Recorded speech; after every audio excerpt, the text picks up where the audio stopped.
Muito bem, vamos começar mais uma aula.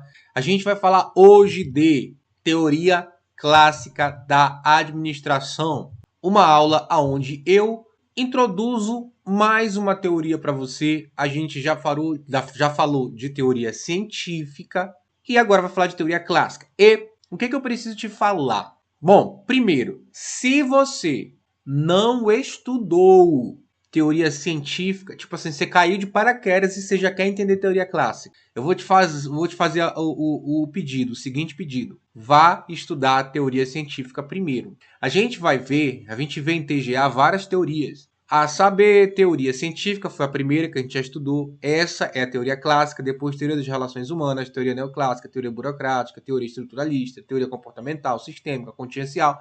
A gente vai passar por várias teorias. Cada teoria aborda as organizações, a administração dentro das organizações sob um enfoque diferente, certo? Sob um enfoque diferente. Então, nesse caso, a gente precisa que você entenda a anterior, porque muitas vezes, por exemplo, na teoria clássica, a gente vai ter que fazer agora a comparação com a teoria científica para ficar mais didático de você entender. Então, se você não entendeu a teoria científica ou não estudou, vai ficar um pouco mais difícil de você compreender, tá bom? Então, vamos lá. Teoria clássica na tela. Vou escrever aqui, ó, teoria. Se bem que tá horrível essa letra, deixa eu aumentar um pouco a grossura da linha, né? Teoria clássica. O que a gente precisa ver aqui em teoria clássica? A gente, primeiro, precisa estudar algumas definições, alguns conceitos, certo? Em segundo lugar, a gente vai falar de um cara chamado Henri Fayol. Muitíssimo importante esse cara, que ele cai bastante. Depois, a gente vai falar sobre algumas funções das organizações ou funções da empresa. E logo em seguida, a gente vai falar ainda sobre funções, só que agora não mais as funções da empresa, mas sim as funções do administrador, certo? Depois, a gente vai falar sobre os 14 princípios de Fayol. Isso aqui é importantíssimo, cai bastante. E por último, mas não menos importante, a gente vai falar sobre crítica, certo? Normalmente eu gosto de desenvolver todo o assunto na tela, do jeito que está aí no mapa mental, sem trocar de mapa. Eu me esforço o máximo para fazer assim. Só que, por exemplo, quando eu for falar dos 14 princípios de Fayol, são 14 princípios. Ou seja, é muito princípio. O que significa o seguinte: não dá para colocar tudo na mesma tela. Então eu vou precisar dividir a explicação em algumas telas, beleza? Antes de dar continuidade, eu preciso que você entenda que esse material que você vê aí na tela, ele contém o texto resumo para você estudar. Ó, contém, aqui tem muita dica bacana para acertar as questões de concurso, e contém também exercícios que caíram em concursos para você fazer com o gabarito comentado no final. Se você quiser baixar esse material e você já está no ADM Academy, é só olhar aí abaixo do vídeo que você consegue fazer o download tranquilamente. Se você não faz parte do ADM Academy, saiba que o ADM Academy é a minha área de membros, onde você pode estudar administração comigo. E aí você tem acesso ao vídeo que você está vendo agora, que você já tem acesso gratuitamente no YouTube. Mas, além disso, você tem acesso ao material, que só quem está na ADM Academy tem, esse material que você viu aí. Você pode baixar direto lá. E também você tem acesso a outros cursos exclusivos que não estão no YouTube, só estão lá, tá bom? Beleza? Voltando para cá, vamos começar pelos conceitos básicos, pela definição. Eu preciso que você entenda o seguinte: o que é a teoria clássica? Ora, a teoria clássica vai ser um conjunto de ideias. Venha para ver aqui, conjunto de ideias. Esse conjunto de ideias, ele é diferente do conjunto de ideias da administração científica. Por quê? Na administração científica, todas as ideias são para focar na tarefa. Como o cara vai fazer a tarefa de maneira mais eficiente, como o trabalhador vai fazer aquela tarefa para ser mais produtiva, estudar cientificamente tempos e movimentos, padronizar a rotina. O foco da teoria científica é um conjunto de ideias com foco nas tarefas. Aqui é diferente. Aqui, a teoria clássica é um conjunto de ideias com foco na estrutura. E aí você pergunta, tarefas eu consigo entender, mas estrutura o que é? Bom, Se você olhar aí para a tela, eu vou desenhar bem aqui do ladinho um simples organograma. Gente, um organograma é um desenho que mostra nas empresas quais são os chefes, quais são os departamentos, quem está subordinado a quem e etc. Então, isso aqui, ó, é a estrutura da empresa. Aqui eu vejo quem é o CEO, aqui eu vejo quem são os departamentos, quem lidera cada um desses departamentos, quem são os supervisores, quem são os operários. É a estrutura da empresa. Então, é aqui que a administração, a teoria clássica, ela vem focar nessa estrutura. Como é que essa empresa funciona? Né? Como é que funcionam as ordens? Como é que essas pessoas fazem para ter uma organização dentro dessa empresa? Esse é o foco. O foco da teoria clássica é a estrutura. Vamos prosseguir. E aí, ó, eu vou te falar algumas características que são, tipo assim, que cai demais. Primeiro, abordagem de cima para baixo. Você também chama de abordagem top-down. Se você lembra do que eu falei na aula de teoria científica, era uma abordagem de baixo para cima, certo? É a abordagem que se chama bottom-up. Acho que eu nem escrevi isso lá, mas não tem problema. Você está sabendo aqui agora. Então, essa abordagem bottom-up, como eu falei no outro, é porque ela olha para o trabalhador, para o operário, que está no chão de fábrica. O chão de fábrica, por quê? Quem fica no chão de fábrica são os operários. Quem fica lá em cima são diretores, são gerentes. Então, a teoria científica olha de baixo para cima. Por quê? Porque foca na tarefa, quem faz tarefa é o operário, olha lá para baixo. Depois vai se preocupando na parte de cima, que é os diretores. Nem toca nesse assunto, na verdade. Né? Toca pouquíssimo nesse assunto. Já a teoria clássica é o contrário. Ela se foca nesse trabalho desse pessoal, desses gerentes, dos diretores, da alta cúpula. Então, ela olha para cima da organização, descendo na importância até chegar nos operários embaixo. Então, é uma abordagem de cima para baixo. Gente, presta atenção. Tudo que eu falei até aqui, tudo que eu vou falar aqui para você, cai em concurso. Como foi que eu elaborei essa aula, tá? Essa é uma aula nova. Essa aula é muito diferente de outras aulas que eu gravei dos meus canais antigos. Por quê? Porque eu fiz um apanhado dos últimos 5 anos de questões que caíram em concurso de teoria clássica e eu vi o que mais cai.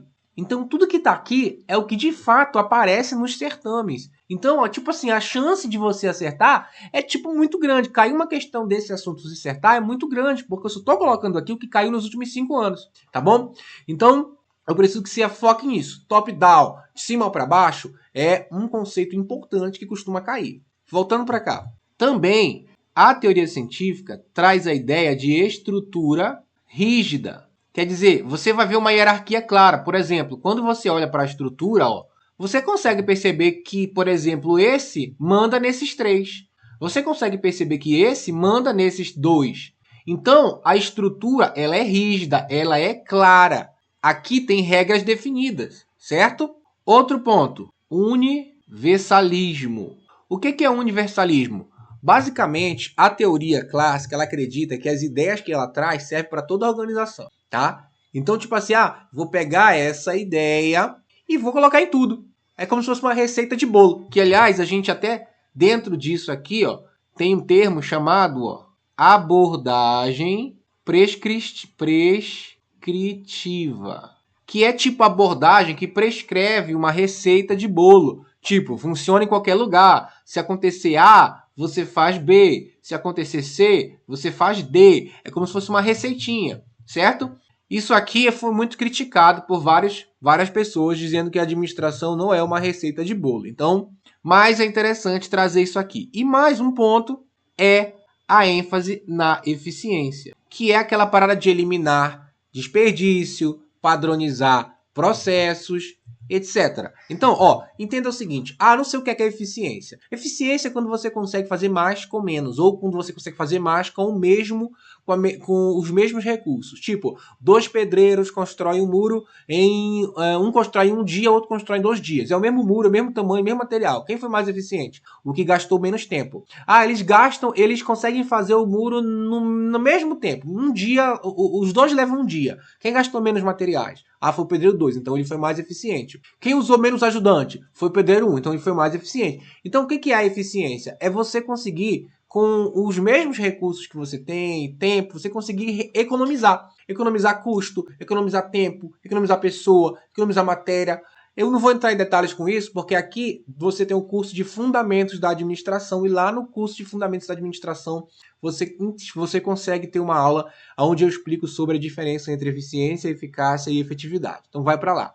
Mas entenda o seguinte, assim como a teoria científica também focava na eficiência, a teoria clássica também foca na eficiência. A diferença é que a teoria científica focava na eficiência, tentando melhorar as tarefas. E aqui é tentando melhorar a estrutura. Perfeito? Vamos nessa. Se você lembrar, lá na teoria clássica, a gente tinha o Frederick Taylor como o pai da administração científica. Aqui, a gente tem a figura do Henry Fayol. O Henry Fayol foi que cunhou as ideias iniciais de teoria clássica. Inclusive, entenda, assim como teoria científica a gente chamava de escola científica, escola da administração científica, ou simplesmente administração científica, aqui a gente chama de teoria clássica, ou escola da administração clássica, escola da teoria clássica, ou só administração clássica. E isso aqui acaba sendo um problema. Eu não sei o que acontece com muitas bancas, que o que elas fazem?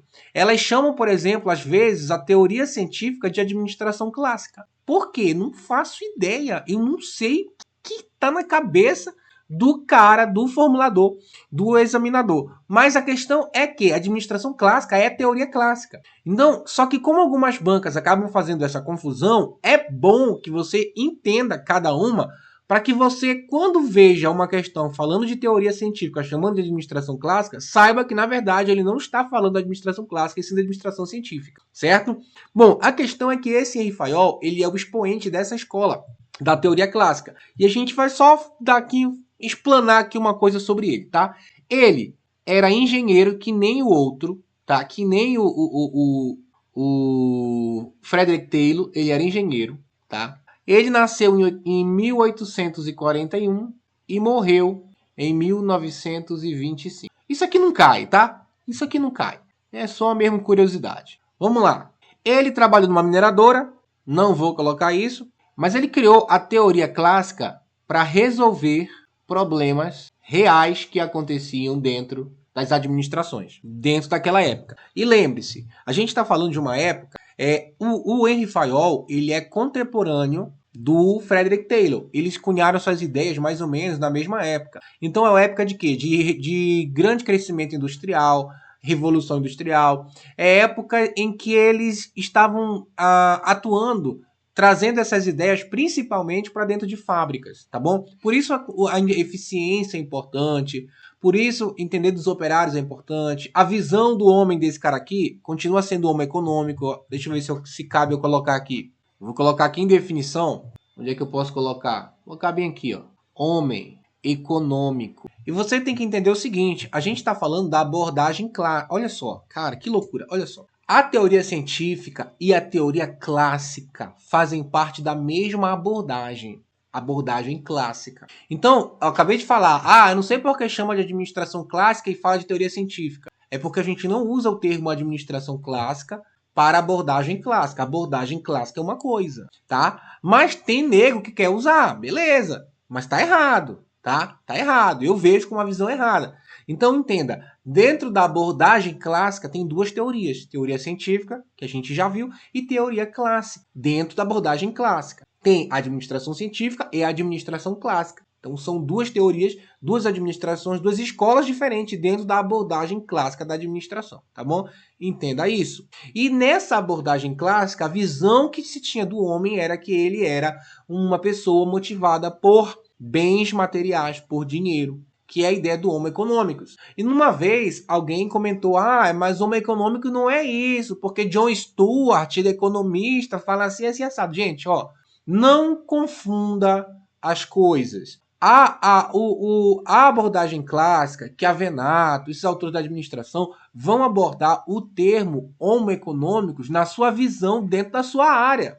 Administração. Então, aqui, para os fins do nosso estudo, a gente não usa o conceito de John Stuart, a gente usa o conceito de Frederick Taylor, de Fayol, de Chiavenato, tá? Que é o homo econômico, aquele que é motivado exclusivamente por dinheiro e bens materiais. Caiu isso, você já sabe o que é. Voltando para cá, a gente vai precisar falar agora das funções da empresa, das funções da administração, dos 14 princípios de Fayol e das críticas. Funções da empresa eu até consigo colocar aqui. Vamos lá. Segundo o Fayol, galera, existiam 6 funções. Então vamos lá. 1, 2, 3, 4. Rapaz, ficou ruim. Deixa eu voltar. Deixa eu tentar colocar menorzinho. Vamos lá. Um por um, vamos lá. Primeira função. Função técnica. Costuma cair, professor? Claro, não com tanta frequência, mas costuma. Função técnica, que é basicamente a função de produzir as coisas dentro da fábrica, né?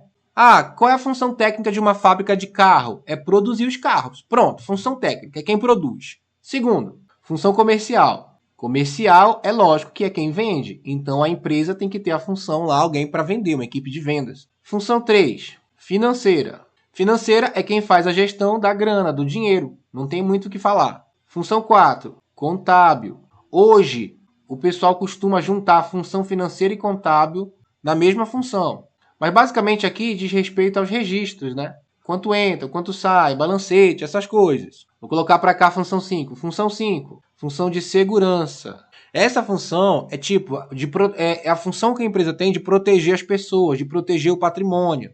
Proteção. Não vou nem escrever aqui. Tudo isso, gente, está no material. Se você está no ADM Academy, é só baixar. E ele considerava a 6ª função como a mais importante, que era a função administrativa. A função administrativa, para ele, era a que gerenciava todas as outras. Ele dizia que era mais importante, porque é ela que coordena as outras funções. Tipo, a diretoria de uma empresa vai executar a função administrativa, e essa diretoria vai ter que gerenciar a segurança, a parte técnica, a parte comercial, de financeira, contábil. Hoje você tem outras situações, né? Tipo, aqui na comercial, por exemplo, você hoje às vezes junta marketing e vendas no mesmo lugar. São outras configurações que nós temos hoje, tá bom? Fayol cunhou também as funções do administrador. Veja, a gente acabou de ver funções da empresa, técnica, comercial, financeira, contábil, etc. Agora tem as funções do administrador, que são essas aqui. O administrador ele precisa planejar, precisa... só um adendo aqui, tá? Ele precisa planejar? Precisa. Mas essa função de planejar, cunhada por Fayol, também foi chamada de prever, tá? Isso é importante. Organizar, comandar, coordenar e controlar. É interessante porque quando Fayol cunhou essas funções, ele colocou 5, né? 1, 2, 3, 4, 5. Contudo, hoje, essa função aqui, se eu fosse pegar as primeiras iniciais de cada um, seria planejar, P, organizar, comandar, coordenar e controlar. Seria o POCC, tá? Só que hoje foi atualizado na teoria neoclássica, que a gente vai ver mais na frente. Não se usa mais POCC, mas sim PODC, que é planejar, organizar, dirigir e controlar. São 4 funções para a qual foi atualizado. Essas funções, gente, quando a gente estuda isso aí, existe uma matéria só para estudar isso, chamada processo administrativo. Quando a gente chegar lá em teoria neoclássica, eu vou falar sobre o processo administrativo, eu vou exemplificar melhor essas funções, cada uma delas, certo? E vou explicar do jeito que cai quando é cobrada a questão. Mas entenda que, embora eu vá falar dentro de teoria neoclássica sobre essas funções, ainda existe a matéria funções administrativas. Tem muita coisa para falar sobre essas funções. Então, mais na frente, aqui no ADM Academy, no canal do YouTube, a gente vai estudar a fundo essas funções. Que hoje são 4, como eu acabei de falar. Planejar, organizar, dirigir e controlar. Mas quando Fayol, cunhou essas funções, ele falou 5. Prever, que é o planejar, organizar, comandar, coordenar e controlar. 5, tá? O que é prever? Prever é eu me antecipar ao futuro. Como que eu me antecipo ao futuro? Dizendo que eu quero alcançar. Por exemplo, se eu estou aqui hoje e falo assim, mais tarde vou buscar meu filho na creche. Eu ainda não busquei meu filho na creche. Mas eu acabei de estabelecer um objetivo, que é buscar meu filho na creche. E eu estou prevendo que lá na frente eu vou buscar meu filho na creche. Eu estou planejando que eu vou buscar meu filho na creche. É a mesma coisa aqui. O que Fayol falava, o que Fayol fazia? A primeira função é planejar, é prever. Porque eu vou estabelecer um objetivo, é como se eu estivesse prevendo que eu vou alcançar aquilo no futuro. Basicamente é isso, é estabelecer objetivo, meta, uma previsão do que vai vir pela frente. Organizar é alocar os recursos em cada lugar, Comandar é direcionar as pessoas. Coordenar é fazer com que as pessoas trabalhem em harmonia para alcançar o objetivo. E controlar e verificar se... acompanhar, avaliar, para ver se o que foi planejado está sendo executado. Falei rápido aqui, porque para este momento, essas funções, o detalhamento dessas funções não é importante. Agora apenas entenda que são essas as funções, tá bom? Beleza? Ok? E agora a gente vai entrar nos 14 princípios de Fayol. Contudo, gente, falar desses 14 princípios, eu vou precisar de uma tela inteira. Então, o que eu vou fazer? Eu vou pular logo para a crítica e depois eu volto para esses 14 princípios. Bom, falando das críticas, eu preciso que você entenda o seguinte. Toda teoria foi criticada. Você viu na teoria científica, foi criticada que o homem era tratado como uma máquina. Tem também a crítica sobre ser uma abordagem de sistema fechado, que eu não expliquei na outra, mas vou explicar o que é nessa, vai servir tanto para outra quanto essa. Tem a crítica de excesso de racionalismo, enfim. Existem críticas que são feitas à teoria. Alguém vem e fala assim, ué, mas você só analisou isso aqui, você não analisou aquilo acolá. Ué, mas esse ponto aqui, você está tratando o homem como uma máquina, não pode ser assim. Então tem críticas para cada teoria. As críticas para essa são as seguintes. As que mais caíram, pelo menos nos últimos tempos, é que também é uma teoria mecanicista. O que significa que trata a organização como uma máquina. Também, excesso de hierarquia. Viu aqui, ó? Excesso de hierarquia. Tipo, coloca-se muitos níveis hierárquicos dentro dessa teoria. Também foi uma das críticas, diz respeito a foco apenas na estrutura. É tipo assim, vocês focaram só na estrutura, esqueceram de focar outros elementos. Você vai ver que a teoria científica foca na tarefa, a teoria clássica foca na estrutura, a teoria das relações humanas foca nas relações sociais, a teoria neoclássica vai voltar a focar na estrutura e também dar um pouco de foco nas pessoas. Enfim, você tem que as teorias focam em alguma coisa específica. E há uma crítica de que a teoria clássica só focou na estrutura. Bobagem. Mas é crítica, então a gente tem que colocar aqui. Agora tem uma crítica que é justamente a crítica ao universalismo. A gente falou do universalismo bem aqui, ó, que é basicamente a teoria meio que se propõe a dizer que ela serve para qualquer situação, em qualquer empresa, em qualquer organização. Então, isso tipo assim é ser ingênuo. Por quê? Porque existem inúmeras situações. Então, como é que uma teoria pode servir para todas, né? Então é meio que chama de... Ele criticou esse universalismo ingênuo. Universalismo ingênuo, certo? Voltando para a tela. Muito bem, agora a gente vai falar dos 14 princípios de Fayol. 1, 2, 3, 4, 5, 6, 7, 8, 9, 10, 11, 12, 13, 14. Vou colocar o 1 mais aqui para cima para ficar mais alinhado, né? Aqui. Quais são os 14 princípios de Fayol? Eu organizei, gente, dos que mais caem para os que menos caem. Então, os que mais caem são esses 6 aqui que eu vou te falar agora quais são. Divisão do trabalho. Basicamente, diz respeito a dividir o trabalho em partes para que ele possa ser feito melhor. Em concursos, principalmente quando cai essa parte de teoria clássica, a divisão ela provoca a especialização. Então pode ser comum que a divisão do trabalho e a especialização estejam juntos, os dois termos, em uma mesma questão, tá? O que é especialização, né? O que é dividir... rapidinho, né? Eu já tenho essa aula de divisão do trabalho no curso de Fundamentos da Administração e tem essa aula também, já expliquei o que é na aula anterior de Administração Científica. Mas basicamente, quando você divide o trabalho, quem fica com uma parte do trabalho fica especialista naquilo.